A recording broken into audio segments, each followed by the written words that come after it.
Have there been other chase movies where it was a plane versus a car? Chris, I haven't seen it yet. That doesn't mean it has never happened. But I would love for someone to make a big dumb action movie in which a car crashes into a plane, right in the cockpit as it's landing, and then they both blow up. What I'm saying, Chris, is that the greatest Italian schlock director is potentially me.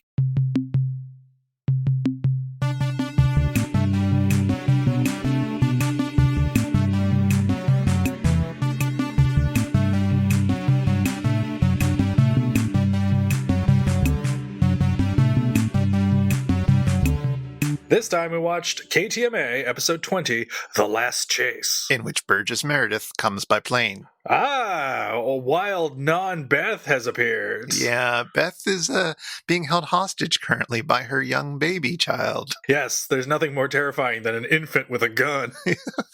But we don't have time right now to resolve the hostage situation because I'm going to be heading down to New York soon. So we needed to get this good and recorded before I head down to go see some MST3K live in Brooklyn. Yay! And I'm not going to help because I'm tired. It's exciting. I guess the shows have already started on the tour and people seem to be having a good time. So I'm looking forward to it. Oh, excellent. Yeah. It's a shame if this is Joel's last kind of go around for touring. I'm bummed that I will miss it, but alas, I did not get a chance to see this. Maybe he'll bring back his Riffing Myself tour, in which he was doing essentially just that. He was showing the MST3K pilot, among other things, and commenting over them. And it seemed to be kind of a fun show. Yeah, I've talked with people who went and saw that, and they had a really good time. Yeah, it'll be good. I don't know. It'll be interesting to see what Joel does if he's not going to be hoofing it around the country anymore. Ooh. Maybe he'll write his memoirs. Ooh, I'd read those. They'd be full of scandal. I bet they would. They'd mostly be full of the Blue material that he's collected over the years. Yep. All of those weird puppets he never aired. It's going to rival Joan Rivers's catalog of horrible, dirty, racist jokes. But yeah, no, it'll be fun. It'll be good. I hope, I don't know, this episode may go out after that event has already happened, so who knows? Put that one up on the poster, so who knows? Raves Chris. I don't know. Sorry, I wasn't supposed to do this episode. We were going to be talking about Beth and putting babies to sleep. I know. What the audience does not know, what the listener does not know, is that Chris is still in his curlers and doesn't even have his makeup on. I need to get a third cup of coffee to be able to do this. I am already on my fourth. Technical difficulties prevented us from recording an hour ago. Oh, boy. Anyway, I'm excited to talk about this episode, so let's just go straight to it. What do you think? I'll allow it, but the government will not approve. This time we watched KTMA episode 20, The Last Chase. So it is the far distant year of 2011. 20 years ago, a terrible disease wiped out most of the population of America, including the wife and son of our hero, former race car driver Franklin Hart, played by Lee Majors. He's very much a former race car driver, both because he once killed some competitors during a race, which left something of a bad taste in his mouth as far as racing goes, but also because after the population decrease, democracy collapsed, and an authoritarian government took control of the US of A. Their main means of controlling Americans? Getting rid of their pesky freedom cars and forcing everyone to take the subway. The horror. Oh, and also something peak oil and massive gas shortages. But anyway, how does our freedom-loving hero react? Well, over the last 20 years, he's been sneakily visiting scrapyards and assembling his own Porsche. He's made a Porsche out of parts. His own high-end motor car, which eventually he's able to use to escape. I guess he's supposed to be in New York, so he's escaping New York, but it really looks like Toronto. And he drives across the country to the recently liberated free California. And, of course, there's a teenage boy who comes along for the ride. And he isn't nearly as whiny as the teen boys in, say, your Wizards of the Lost Kingdoms. The baddies in the government, which seems to consist of 3 people in a dark circular room, get an old Air Force pilot out of retirement for one last mission to chase down Franklin Hart and stop him with whatever force is necessary. The fighter pilot, played by Burgess Meredith, is surprised since, due to the lack of gas thing, planes haven't flown for the past 20 years either. Anywho, they get to chase each other across the country, but the freedom-loving Burgess Meredith isn't going to really try to kill the freedom-loving Lee Majors, and so Driver and Boy finally make it to free California, and this act of defiance will apparently inspire the public to revolt against the authoritarian regime. Soon, the dictator guy tells us, we'll be back to the terrible days of the 80s. Meanwhile, at Gizmonic Institute, Doctors Forrester and Earhart almost create a working cold fusion contraption powered by Lawrence Earhart's mouth or guts or something. This sketch culminates in Trace Beaulieu actually drinking out of Josh Weinstein's mouth. Now, why are the Mads working on something with the potential for good, and why is this sketch mostly an excuse for two young guys to goof off with each other? The answer to both is, forget it, Jake, it's KTMA, but it's awfully charming all the same. As noted in earlier episodes, Josh and Trace have a much easier chemistry as the Mads this season than they would the following year, and honestly, that's really a highlight of this era of the show. What do we call the KTMA in Season 1 anyway? Let's call it Next Sunday BF, before Frank. For segment 2, we can finally say Meanwhile on the Satellite of Love, as we join Joel in his attempt to shame the bots for locking him out of the SOL in his underwear back in K17, Time of the Apes. Joel's attempts to teach these badniks any of his 12 rules for life fall flat, so he downloads an artificial guilt program into Crow's AI software. But Joel screws up, and his parental advice accidentally makes one of his children feverishly paranoid, which is a pretty accurate metaphor for parenting coming from a bunch of childless comedians. We're in a celebratory mood come segment 3, as Joel and the bots celebrate the MST3K Info Club's 1000th club member. Oh wow. The lucky fan gets a demon dog puppet, which made its debut in the opening credits of this season, but wouldn't be used in an episode proper until next season's Robot vs. the Aztec Mummy. That is, unless you count the demon dog's appearance in last week's Hangar 18, and why would you? In the penultimate segment, we return from break as Joel tries to convince Crow not to kill others. I think they settle on maiming. Then it's time for another fan letter. Due to its many spelling mistakes and generally weird flow, Tom discerns it must be written by a Minnesota U freshman. For the last Chase's last segment, Joel reads a glowing letter from a fan who loves how much personality Best Brains puts in every show, and even praises the very best of all 5 Gamera movies featured on MST3K this year. Antoine Marquardt, you have great taste, buddy. Well, this is our long-awaited return to KTMA, and we were headed towards the end, racing towards the finish with the penultimate episode. And Chris, how did you find this return to MST3K's most rinky-dink era? So it was really interesting watching this after watching an episode from the most recent season. Mm-hmm. Because it really feels like the show has changed completely. And, you sort of expect that after 30 years, but it seems like there is an evolution of the show that becomes really evident when you're watching it, because this is still when they are mostly improvising the show. Mm-hmm. And so it's not jam-packed, filled with jokes, but there are a fair number of jokes. They've at least learned that you need to keep talking. Mm-hmm. And so it's more like hanging out with your friends watching the movie who occasionally make some funny comments, one or two of which will actually make you really laugh. As opposed to what the show became eventually over time, which is a vehicle for making jokes, right? Yeah. Like, jokes were sort of incidental, but it was more like hanging out in the early days. And now it is not at all like hanging out with them in the theater, but more like they're trying to impress you with all the number of jokes that they can come up with. That's an interesting way of putting it, because indeed, like, the hangout vibe gradually leaves the show. It's still, I would argue that it's still there throughout most, if not all, the Comedy Central days. Because even though they're still putting on a show, there's I think also the charm of the fact that there's this low key concoction by the most famous person in the entire cast was Joel. So when he leaves, it becomes even more of an anonymous show, and really just feels like your friends are putting on a puppet show at like whatever hour Comedy Central would have been airing these, and in this case, KTMA TV 23 would have been airing these. This episode reminded me even more of a really chill, pleasant Let's Play. I can see that. Like a YouTube channel where they're not like trying to like scream at you, but where it's just two friends hanging out, playing a video game, talking to each other, occasionally going off into weird directions or whatever, but like occasionally commenting on the game itself. Mm-hmm. But like it's just that. And those can be really relaxing.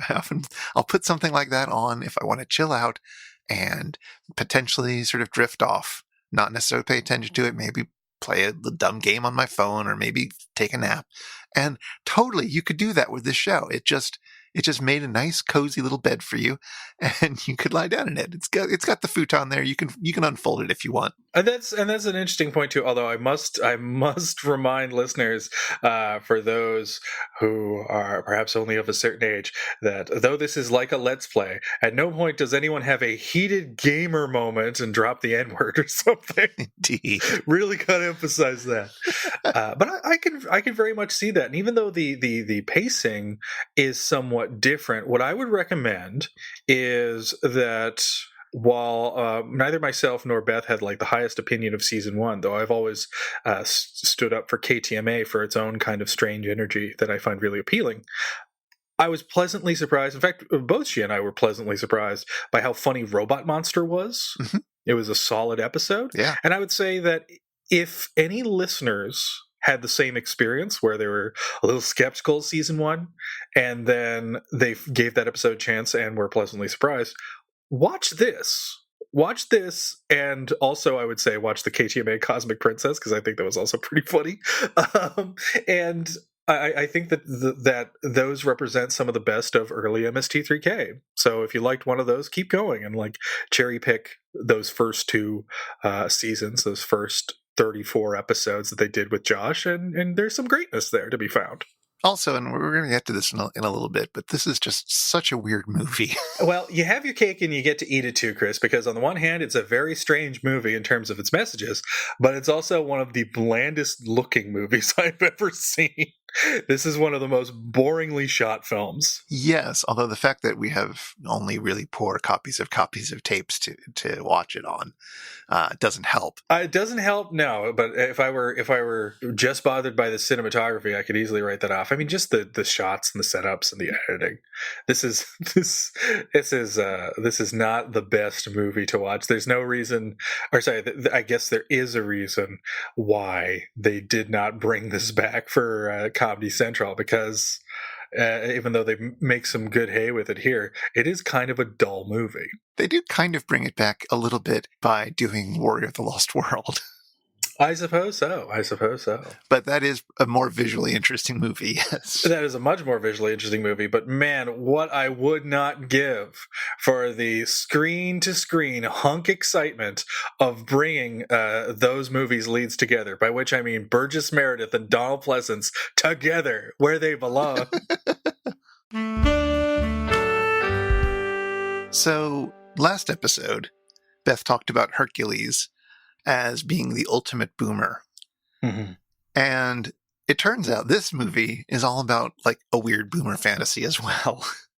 Yes. And I'm wondering if we're in the middle of an accidental boomer trilogy or something. Oh God, I hope not. I'm done. But you are right, because I think only a boomer would fantasize about a race car driver undoing a far too restrictive but otherwise fine future. You know what I mean? Like, there's nothing that bad about the future other than they're very concerned about pollution. And while the evil techno bureaucracy that follows Lee Majors in this film is shot and the characters behave in a shadowy manner, you're being tricked. This is what I would call the Ghostbusters trick, which is that Walter Peck from the EPA has perfectly logical questions for the Ghostbusters. He is in the right, but to make the audience hate him, we hire the oiliest actor and we get him to turn up the oil. And then the audience hates them and loves the Ghostbusters. And that's exactly what's kind of happening here. Like, Lee Majors' character is a total knob. He's like, why can't I use my super fast car anymore? This sucks. And there are perfectly logical reasons why he can't and why it's a bad idea. And people are carpooling everywhere and it's overall good.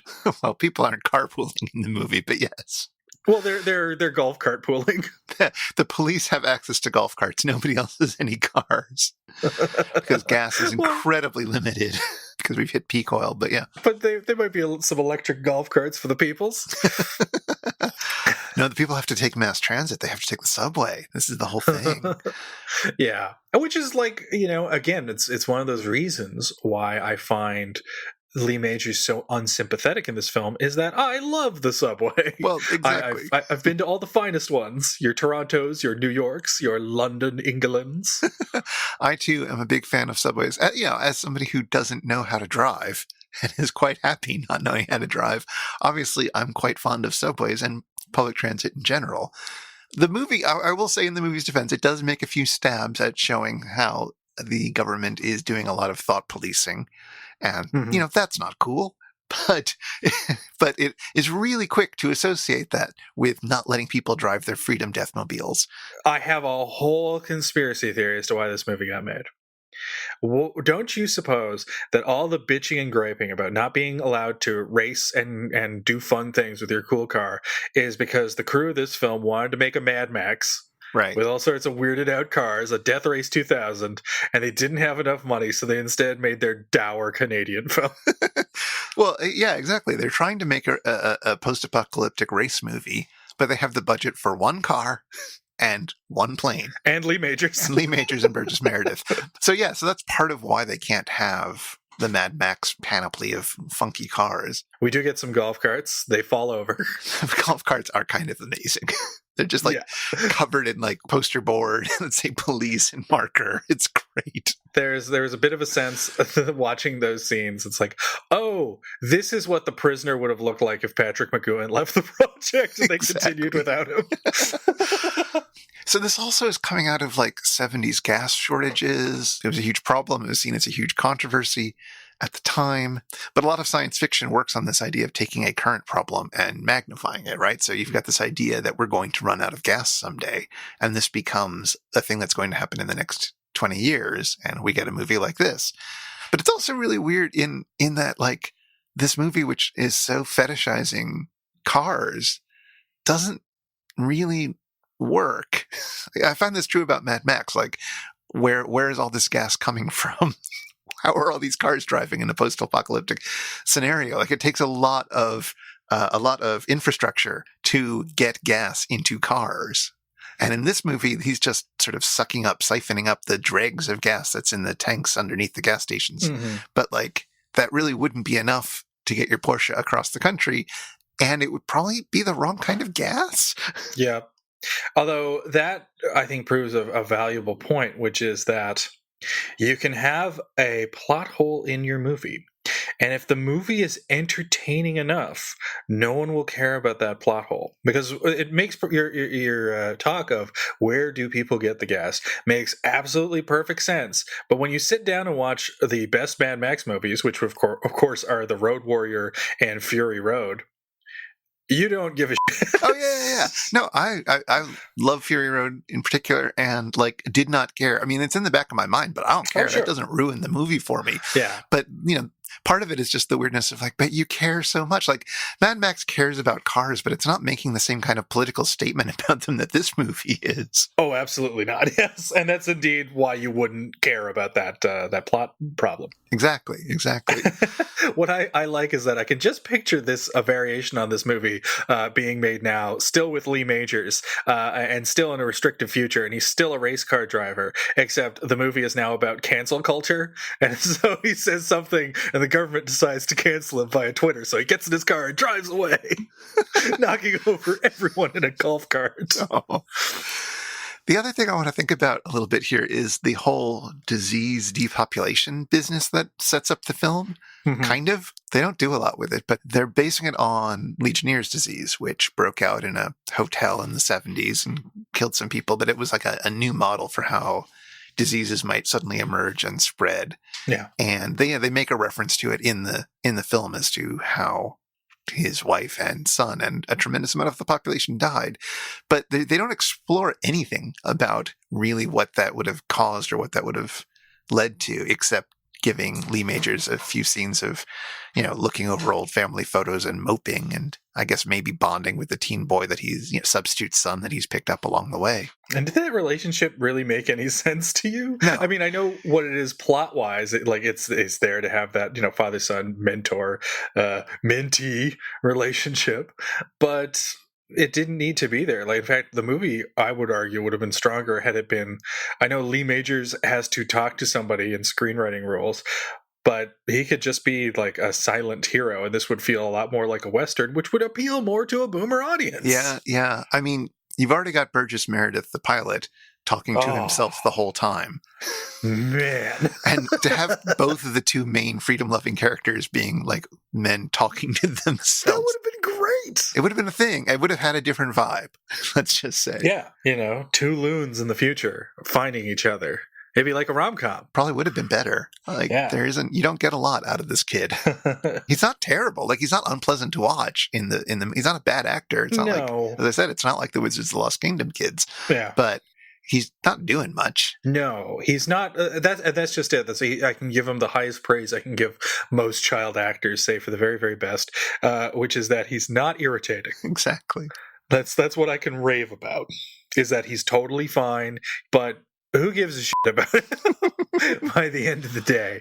I just want to hear Burgess Meredith enjoy himself in a plane. The other thing that he's there for is when the plane arrives overhead, he has no idea what it is because he's never heard a plane before. Mm-hmm. So you get a few of those kind of fish out of water moments where it's like, where you're underlining how I guess it's supposed to be like how far we've fallen that we don't recognize planes anymore. Yeah. That the roar overhead of planes disrupting your conversation is no longer a problem for these kids. The terrible lives they lead. And if anyone would want to forget about planes, it would be filmmakers, because how many times are takes ruined because a plane is going overhead and you have to rely on either a new shot or ADR? Exactly. The other thing about the disease that I want to point out is that this movie was released just a few months before the famous first newspaper article describing what would eventually be named AIDS came out. Mm-hmm. And obviously this movie doesn't know about that. Like, they didn't know that was ongoing while they were making it, but you just get a sense of like what could have been if you really thought about, sudden outbreak of disease taking out quite a lot of population. Like, there's been a lot of fiction around that. There's a lot of post-apocalyptic disease-based fiction that explores it far better than this movie does. It just seems like such a wasted opportunity, and just so much of a sense of like what this movie really cares about. It's definitely not the dead wife and kid. It's the vroom vroom car. Yeah, and which is weird, because I really wish that, again, with this totally moronic plot, you could have a lot of fun if you have even the slightest bit of flair. Because even the director of Warrior of the Lost World, which is by no means a great movie, had put a lot more style, as we had discussed, in his shots of, in that case, a motorcycle being all cool. And there's no sense of like, this is called The Last Chase, and yes, it's, the last chase of this particular society, this particular regime. There's going to be the last chase that they ever experience. And there's also a sense that it's like, this is the last great chase movie. We're making it. We're going to be the be all and end all of chase pictures, which is such an overriding desire that it completely kind of demolishes any sense of the disease that's in the screenplay. But it's such a failure. It's such a failure because everything is shot as indistinctly as B-roll. It's just B-roll from like a news program. This is the kind of stuff you would cut away to when someone needs to edit an interview for news, and you would just cut to location footage that's not shot to be exciting. It's just shot to be a way to cover an edit. And that's all that this is. This is just like factory made chase movie is the best way I can describe it. It feels like you asked robots to make one, and it's adequate. It does all the things. It has a plot, and if you suggest it, it's like, oh, and create an interesting backstory for the movie. It's like, well, they did do that, but it doesn't really come together.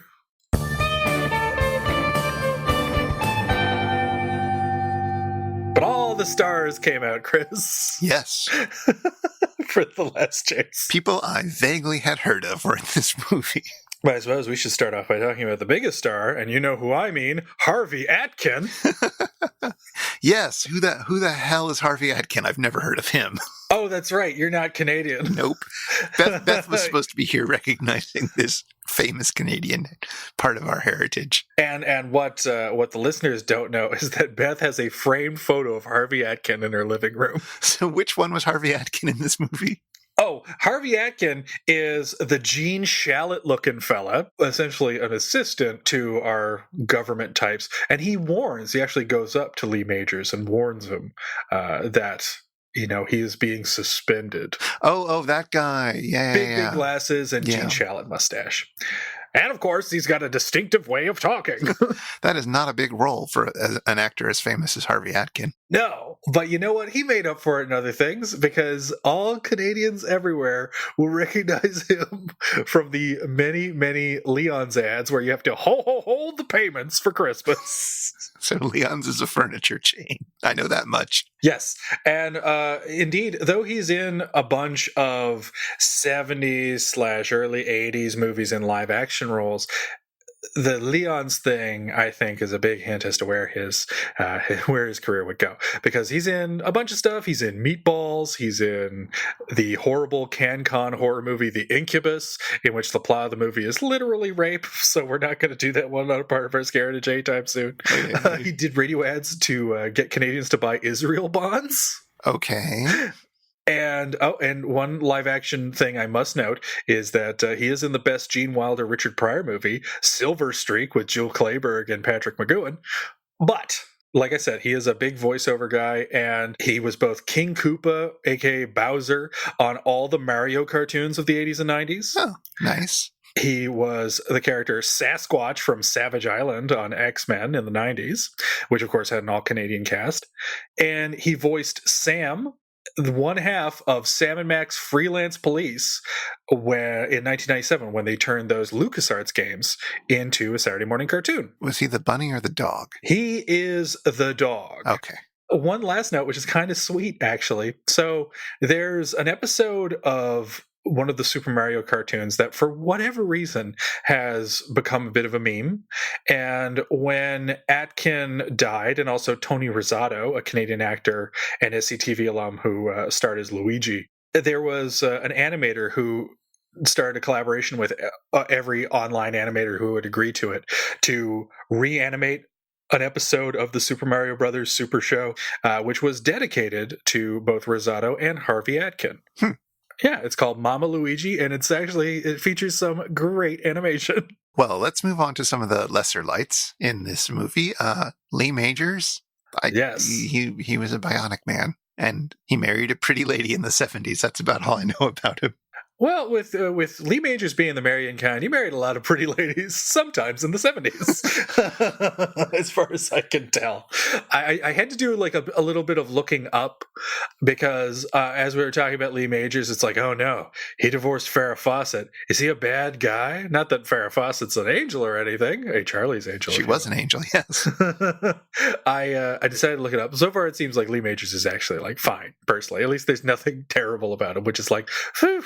And in fact, there's a ton of interviews with him after Fawcett had died, and he's always like praising her, yeah, and being very kind. So we're like, oh, maybe Lee Majors is a pretty solid guy. I know him specifically because he was in a bunch of westerns. In fact, his first big role was in The Big Valley, and but I know him best because he appeared in Will Penny alongside Donald Pleasance. Oh, well, there you go. Yeah, he played the bad guy. And Donald Pleasance does a jig in the movie, and it's fantastic. So that's at the beginning of his career. I know him also at the end of his career, I assume. He's 80 now, and it might sound terrible to say it's the end of his career, but he is 80, and he has been working for a long time. But he was terrific when Bruce Campbell was looking for someone to play his father on the Ash vs. Evil Dead series. They got their first choice because he insisted on casting Lee Majors. Oh, well, that's good. And that's pretty cool. And yeah, the other series that he'd be known for, one of which you mentioned, $6 Million Man, and of course he led that up with The Fall Guy, of which there are many jokes in this episode. And I'm not really as familiar with any of those series, save for one version of the $6 Million Man, and that is its pilot. And the pilot is a little different in that rather than being set up to be a heroic figure who goes on adventures, the Bionic Man is someone who is being controlled by people who have their own agenda. So while he saves the day, there's this terrible unease that's like, oh, but he'll be asked to do really horrible things. And his boss was played by the wonderful character actor Darren McGavin. But they fired McGavin, or he chose not to return, I'm not sure, for the series proper, and they just made it about being a good guy. And every now and then the $6 Million Man fought Sasquatch. I was trying to look him up because, as you said, he is 80, and I know you have a fondness for 80-year-old man. People in their 80s on Twitter. That's true. And he does not seem to be on Twitter. He is no Mamie Van Doren or Larry King or others, but his wife is on Twitter. He's been married to his most recent wife for over 20 years, and he's very proud of it, and they seem very happy together, and she is also an actor, I guess, and you know, maintains a Twitter presence for him and does not have a lot of followers, and we probably shouldn't dox her, but no, please don't. But it all seems very nice and wholesome and good, so that's good. But sadly, no Lee Majors Twitter fun. Yes, I can only imagine how good that would be, because half of them would be just him saying, Alexa, play Despacito, and then just nothing happening and him being confused. Oh, God. Our final familiar face is, of course, Burgess Meredith. Hey, the pick of the litter. In fact, you know, all of our picks of the litter here, Chris, there's no women, but Burgess Meredith can explain that from his famous quote from Rocky when he says, women weaken legs. Which is a real advice that he gives Rocky at one point. Now, I don't know about you, Chris, and I have to know, but it's like, I have always adored Burgess Meredith, and I don't know where I saw him first. It was either Batman or Twilight Zone, but I love Burgess Meredith. I love him so much. Oh, right, he's in that Twilight Zone episode. He's in several. Oh, but he's in the... But he is most famous for the glasses. For the glasses one, yeah. I know him from the classic Batman show, being all penguined out, but I feel like I just mostly know him for his great name. Yes, it's such a satisfying name. Yes, and how exactly would you describe Meredith's performance in this movie? Like, how was that for you, Chris? I have to ask. Oh, he was good. Yeah, I would say if anything, he's the highlight of the movie. Yeah. I mean, you know, it's not the best role. But as the fighter pilot who gets one last chance to fly and is old and crazy and talks to himself a lot, I think it was made for him. Yes, it's so weird. This is such a cliche part, but Burgess Meredith is such an old pro that he makes it work. And he doesn't just make it work in that it's like, okay, this isn't like annoying and bad when you sit down and watch it. He's like genuinely like magical on screen as he's like hooting and hollering in his plane and is just so overjoyed. So I only knew him as an actor. And so I wanted to get a sense of who he was as a man, Chris. As a lover. Yes, well, sadly, none of us now will know the feel of his leathery kisses as he died in '97. But I decided to look up some interviews with him because I never actually read into his personal life and gotten a sense of who he was. I really just knew him for his work as an actor. But going for interviews, he just seems to be a really nice and unassuming fellow, a very old school actor.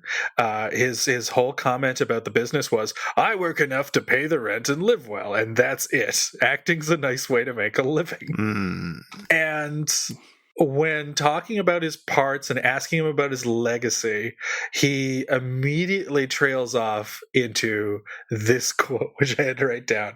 I did a series once called the Batman series. That one hangs on. It's depressing.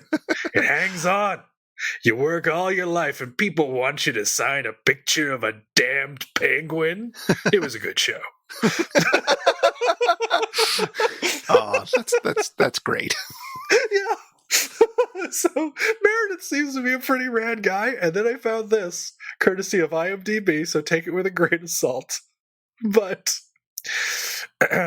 according to IMDb, Meredith was fascinated by the subject of non-human intelligence, particularly dolphins. Oh. And he once believed that a dolphin called to him for help in the middle of the night, and he ran out to the beach, and he actually found a dolphin in a net, and he freed it and set it out. He said he had no possible way of thinking that was anything other than coincidence, and it can't be coincidence, so surely the dolphin telepathically called to him for help. Which means that Burgess Meredith is the secret creator of Echo the Dolphin. Hey everybody, it's time for the Shallow 13. It's time for the Shallow 13. 13 little old observations about KTMA episode 20, The Last Chase. Go, Adam, go!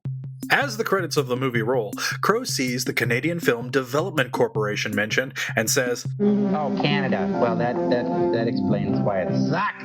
But you can't just blame Canada for The Last Chase's corniness. It was partly filmed in Arizona, too. The screenplay to this canned concoction is the final produced work of co-writer Roy Moore, best known for writing the Canadian horror classic Black Christmas. His credits as a screenwriter since then have come from both remakes of Black Christmas in 2006 and 2019. Another part of our Scaredage note, co-writer-director Martin Burke's feature directorial debut was the Canadian horror film The Clown Murders, which co-starred then unknown John Candy. Between Clown Murders and The Last Chase, Burke directed Power Play, the critically acclaimed drama starring Peter O'Toole, Harvey Atkin, Blow Up's David Hemmings, Space 1999's Barry Morse, and, as the villainous head of the secret police, you guessed it, Donald Pleasance. And what of the film's third screenwriter, Wisconsin native Christopher Crow?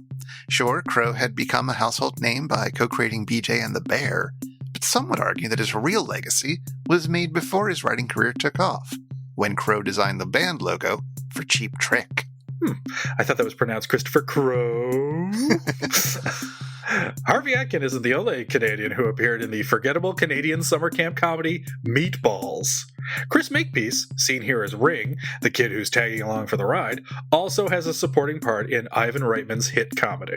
And because Chris Makepeace was a teenage actor in Canada in the 80s, he made his legally mandated appearance in beloved CanCon classic The Littlest Hobo in the same year The Last Chase was released.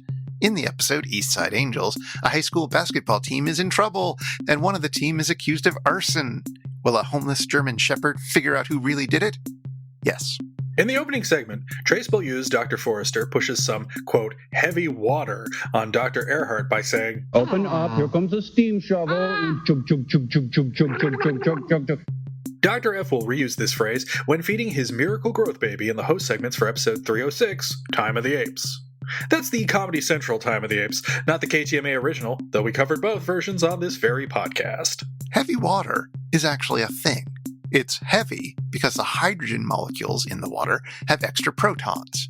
2H2O has an isotope of hydrogen called deuterium, and super heavy water, 3H2O, has tritium.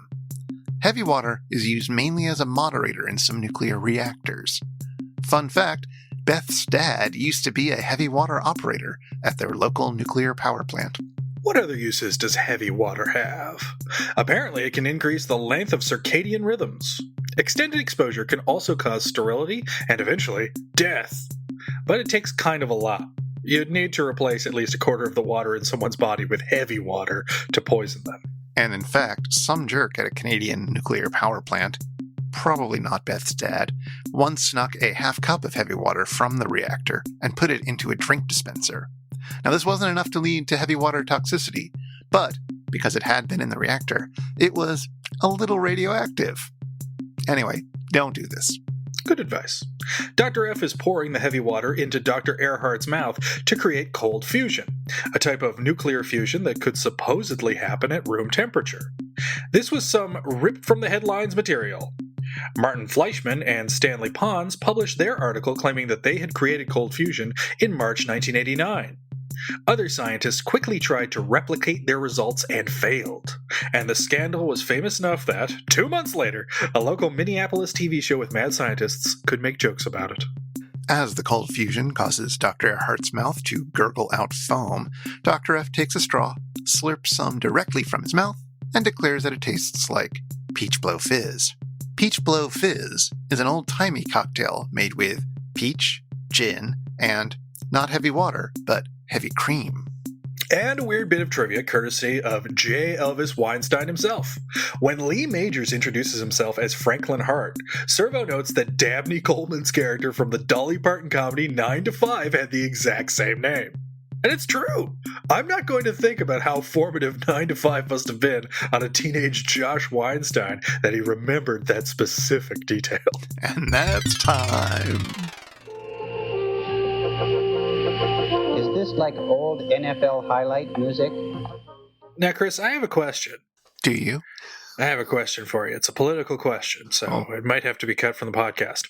But my question is this, and it's very relevant, I guess, for the time period, is that now the music for this film was composed by the great composer Gil Millet. Okay. But wasn't it, of course, President Carter who warned us about malaise? Oh, God. All right, it was fine. a long walk for that joke. That was indeed. But let's just take you out to the corner and shoot you.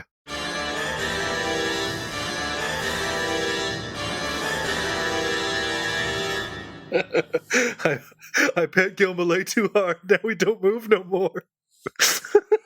So yeah, there wasn't a heck of a ton of music in this movie, but what was there was pretty neat. Yeah, it's a very sparse score, and not the score itself, just the use of the music as far as I can tell. But it does come to life in specific places.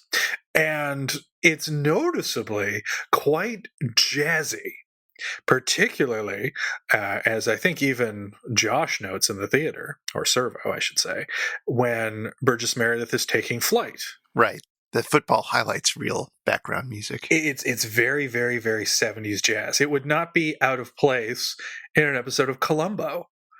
And fittingly, Millet did score 4 episodes of the original Columbo run. Right. But Millet comes from jazz.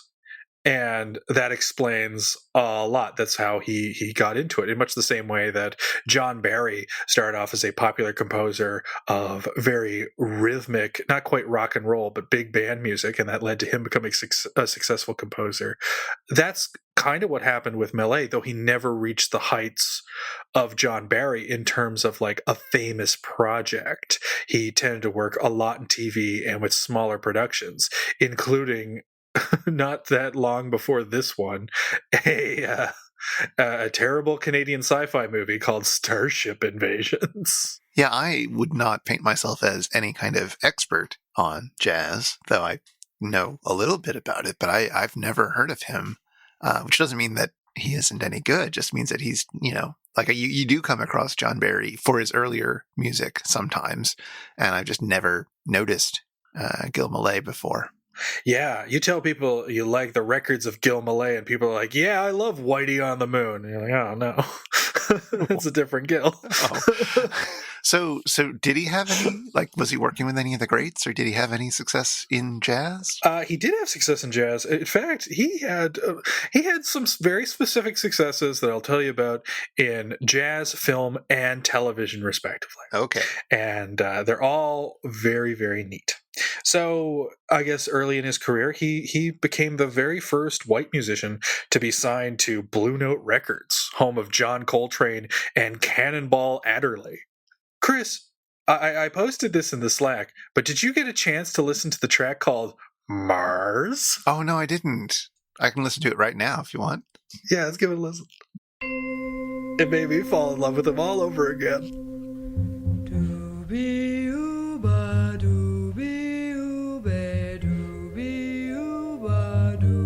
Yeah, this is terrific.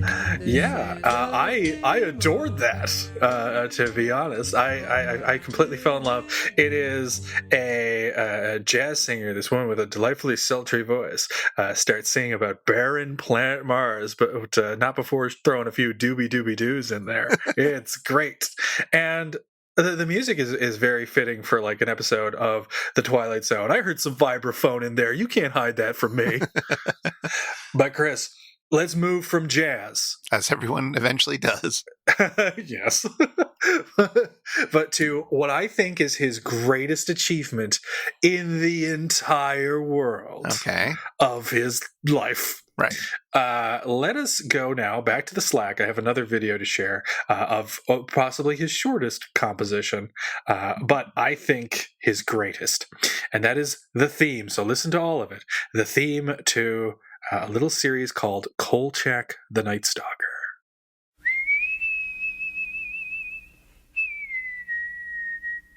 It's got some more or less in tune whistling.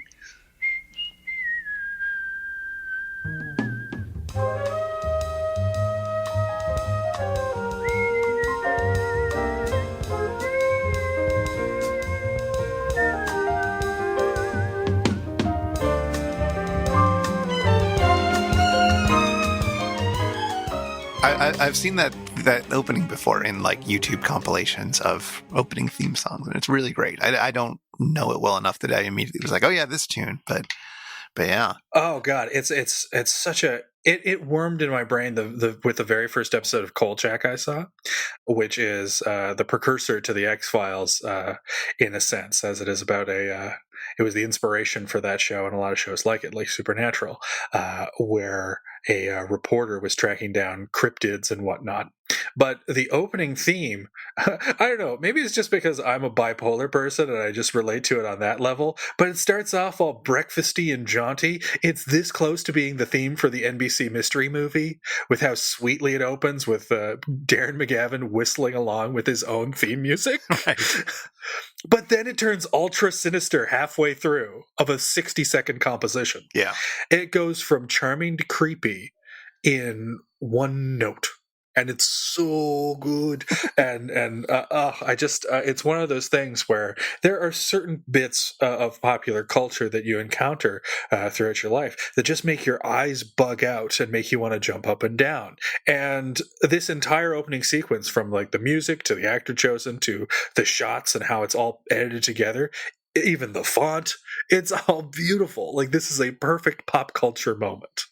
It is worth noting that with the highs of Kolchak, which was a beloved bit of 70s fiction, with the highs of Kolchak, the 1970s would also see Gil scoring the TV movie Killdozer. Oh, wow. Which also turns quite sinister a few seconds. Yeah, it's got that jaunty bulldozer, but turns out they bought a Killdozer instead of a bulldozer. Oh. Boo-hoo. But on that note, and in fact, one of the things that I am least familiar with, Chris, have you ever seen or read The Andromeda Strain? Is that Michael Crichton? Yeah. I have not read it. I have known people who were reading it. And they were never seen again. I don't know them now, no. Oh, man. Well, I'm very unfamiliar with that movie. Although, from what I understand, the film is brilliant. I don't know much about the book, but it wouldn't shock me if the film is brilliant and the book is terrible, because wasn't that the case with Jurassic Park? I think people like the book. Well, fair enough. So he did the music for the movie version. Yes, he did not score an audiobook. But it is really special in that Gil invented a machine for the score. And I had only ever associated mad geniuses like Danny Elfman and Raymond Scott to ever do such a thing, both of whom developed devices to create specific sounds for specific albums. But here, old Gil's doing it for the Andromeda Strain. He created something called the Percussitron. Okay. We'll have a link in our show notes. There is a video in which he is playing it and explaining it. And he's creating just these different soundscapes to represent an alien virus coming in contact with Earth rather than scoring the emotions of the scenes. And he's able to create really interesting sounds that are percussive, but are allowing for things like reverb and distortion and things like that. It's pretty cool. And just seeing him there in this washed out, almost service / educational looking film is really kind of quaint and exciting. It really makes me wish that there was more cool Gil Malay stuff out there. I know that later in his career he got into kind of ambient, atmospheric, some would even say new agey albums. Right. And I listened to some of that, and it was honestly pretty good. It was not unlike Herbie Hancock's similar stuff from the early 80s. There definitely was a period where that new agey stuff was being made by thoughtful musicians. Yeah. Let's say. And some of that stuff is very good, yeah. Yeah, and his, I would say, would rank amongst it. It really makes me want to explore that because, when I heard of new agey music, I thought about the kind of stuff that sounded exactly like the score from Pod People and Ator. Right. So I avoided it like the plague. Music from some guys in space. I bet that Coke is still good after all these years. Oh, yeah. So we mentioned that there were a lot of things that this terrible new government had done, and one of them was take away people's precious Coca-Cola supplies. That's how we know they're un-American. There's a really weird scene where they're trying to set up a blockade, and they've got a big truck of Coke, and it's like they've never had it before. and yeah, there's an excuse to blow up a bunch of Coke. I think Pepsi paid a lot for that promotion. I know. Well, this is a little cry wilderness before its time. Yeah, very much so. And of course, the Joel and the Bots get in on it, as Josh in particular is very, very invested in Coke slogans, Coke jingles, and of course the flavor of the superior version of Coke available at the time, back when there were 2 Cokes. Well, I think this was right after they got rid of New Coke. Oh no, what a travesty, because New Coke was way better. Because he does complain about them. It's nice to know they changed it back from classic, though.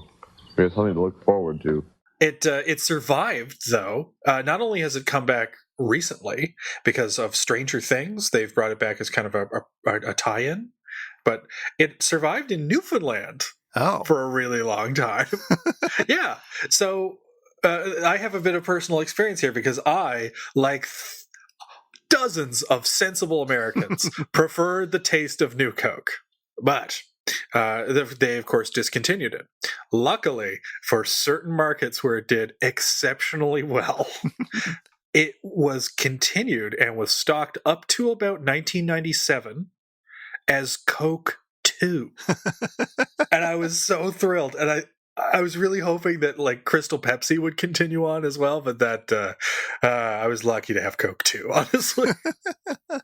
So I think that all Coca-Colas, Pepsis, etc. are just absolutely disgusting, and I've never enjoyed them. I didn't enjoy them as a child. I don't enjoy them now. So I don't even know if I tried out New Coke when it came out. Maybe I did. I wasn't impressed. But I didn't like the old Coke either, so I have no opinion on this. So what did you find better about New Coke? I know what they were trying to do with it, which is make it a bit sweeter so that it did better against Pepsi and blind taste tests. That's the entire reason for New Coke. Yeah. Was the sweetness, was it noticeably more sweet for you? Was that the appeal? It tasted like Pepsi and Coke mixed together. So it was perfect, Chris. It was the perfect drink. Did you ever mix Pepsi and Coke together to try that? I could never get the measurements just right. I tried so hard when they took Coke 2 off the market. And now, what's worse is that due to a fire, all my notes are lost. I was making progress. Oh, dear. An unrelated Coke fire. Well, Adam, that's about all we got time for. Do you have any final factoid you want to throw this way about the movie? Yes, I do. Let me scan over for the Shallow 13s that didn't make it. Here we go. For you Richard the Hamster Hammonds out there, and he's not a real hamster, is he? The car, according to the IMDb, that is used in this film is a modified 1973 Porsche 91730 Can-Am Spyder. That means a lot. What does that mean? I don't know. It's got a lot of numbers, so it sounds impressive. I'll buy one. Exactly. Nobody who has ever made this podcast knows a damn thing about cars. Beth knows a little bit because her dad's really into cars, but yeah, you and I certainly don't know diddly about it. Yeah, that gets passed on genetically. Yeah. So since you and I know nothing about cars, I mean, I have literally no idea what I just said. Yeah. But I implore the listeners to give us a bit of a final fact. If they know what we're talking about, write in to info@itsjustashow.com with the subject, Cars, What Gives? You'll be glad you did.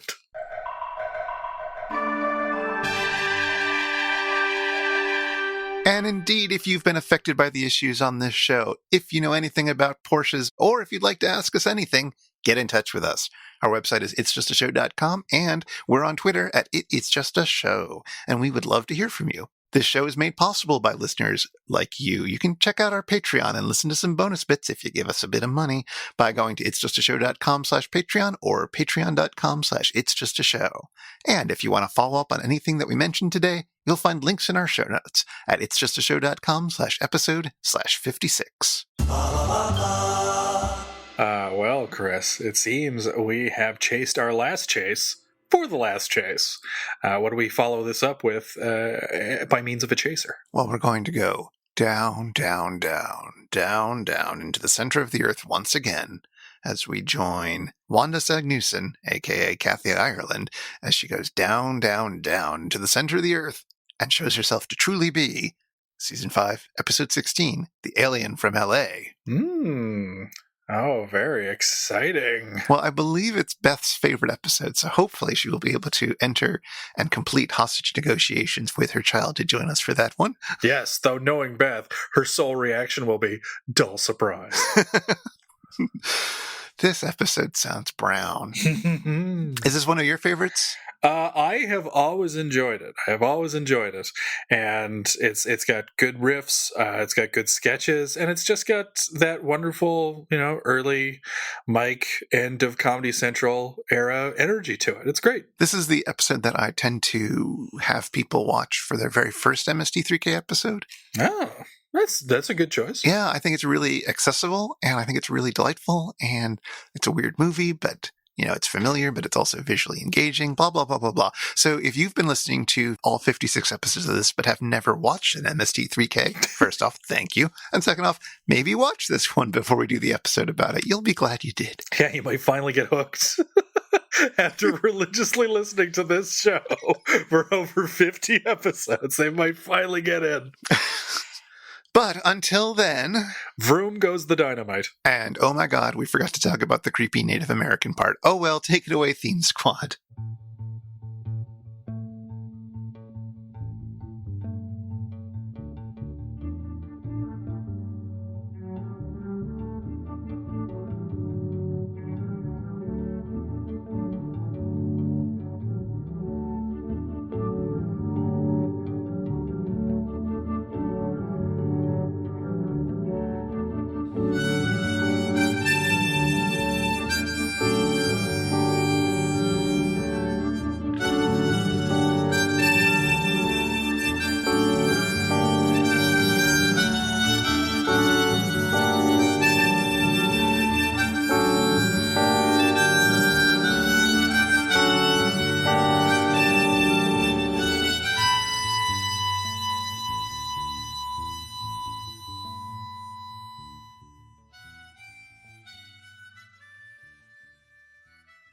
It's the vroom vroom car.